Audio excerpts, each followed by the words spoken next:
Hi, I'm your host, Rosalie Archer.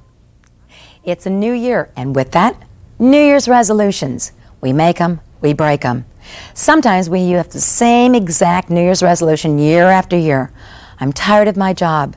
It's not rewarding. It's boring. But the fear of change is what holds us back.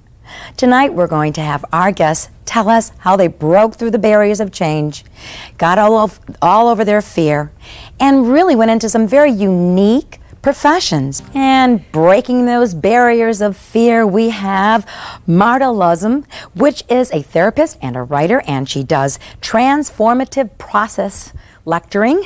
And I'm here to tell you the woman has a plethora of information. If you're fearful and you want to do a little change, you follow her steps. She has 12 great steps. Thanks for stopping by, Marta. Hi, Rosalie. We're glad to have you. Okay, there's 12 steps to overcoming fear of change, and you created these. So we're going to discuss them, and you're going to give us a little insight in every one of them, all right? Okay. All right. Your first one is start where you're at. Self-acceptance and non-judgment is the key. Forgive yourself. One thing I want to really emphasize, that change is a process. So right. Please, everyone, don't try to leap up the mountain, right. Climb up the mountain. So start where you're at and just take a look around you and smell the roses. We have so many regrets sometimes. Right. You know, we're not doing what we want to do or feeling what we want to feel or saying what we want to feel. So just stop and forgive yourself and allow yourself to accept who you are right now. That's very important. Okay. All right. And number 2 is identify reoccurring sabotaging patterns. What are the lessons? Every situation has a purpose. Right. So many times we see ourselves reacting and responding in ways and we don't understand what that is. If we just take a deep breath and look at this, we can begin to understand some of these subconscious sabotaging thoughts that make our intentions go in a different direction. So it's important to look at that and learn lessons, not judge ourselves. Mm-hmm. Just learn the lesson from what's happening in the moment. And don't repeat it. Well, try not to repeat it. Exactly. You know, it's a continuing process. Be conscious, exactly, all the time. Okay. All right. Act with loving kindness towards yourself. Be gentle with what you don't like, don't accept, don't believe you can change. Otherwise, you will stay in resistance and denial. Of course, and I know everybody always sees themselves saying, oh my God, I don't like this about myself, or I should have, I could have, I would have. Yeah, shoulda, coulda, woulda. I coulda, shoulda, coulda, woulda, right. It's really important to allow yourself to, each moment, as much as you can, practice loving kindness. Really keep saying to yourself, I can accept myself for who I am, the good, bad, and the ugly. Right. All right, we can't beat ourselves into change. That goes right into that. Right. Observe self-criticism and perfectionism.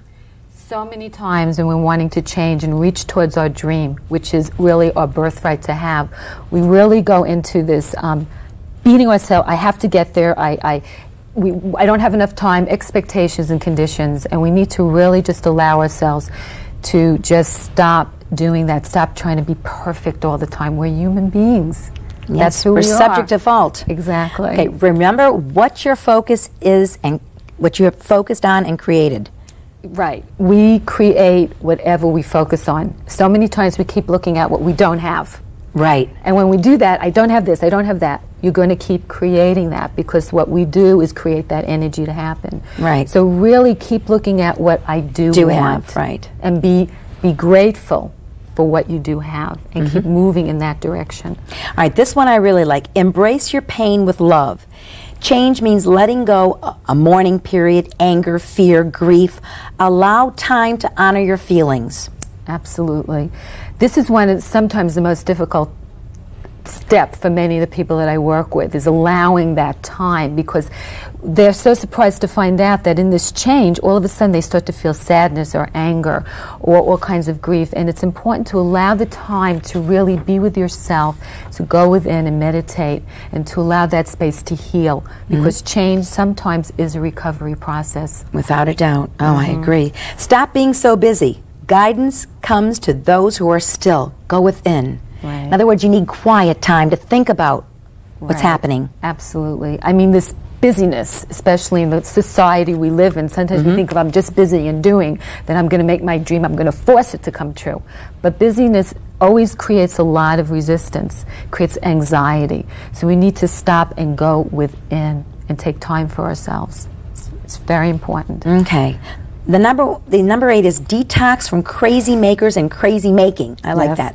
Discern, trust your intuition, use your instincts. Yes. We don't judge that our instincts are correct, unfortunately. Yes. Well, and especially for so many women, we have these intuitions and instincts and we dismiss them. And a lot of times when we have these intuitions and we want to say them, the people who don't really want to support and encourage our change will make us feel like we're crazy. We'll go, is that really right? Is that really wrong? It's so important to allow yourself to kind of separate, detach from these people who are not supporting you in this change, and allow yourself to hear those intuitions and instincts as real, as authentic, and trust them. And trust them.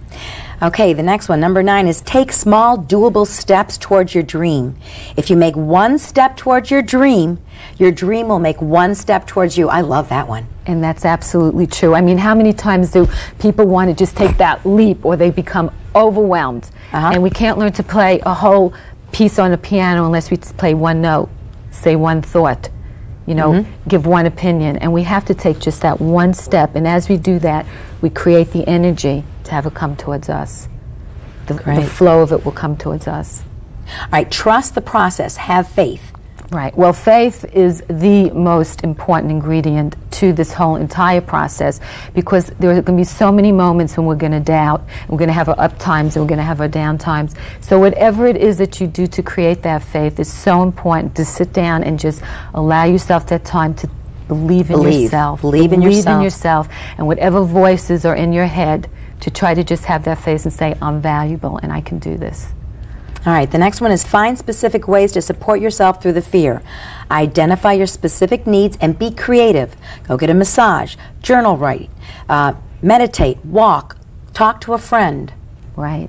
Nurturing ourselves through this time of change is a very important ingredient. So when we can specifically know what it is that makes us feel good, what it is that we're wanting, what it is that we're needing, is very important to specifically identify. So many times I'll ask somebody or person I'm working, what is it that you need right now that will help you through this? And they'll go, I want to be loved. But that's very general. Right. To me, I could be loved by smelling the rose. You could be loved by going out for a walk.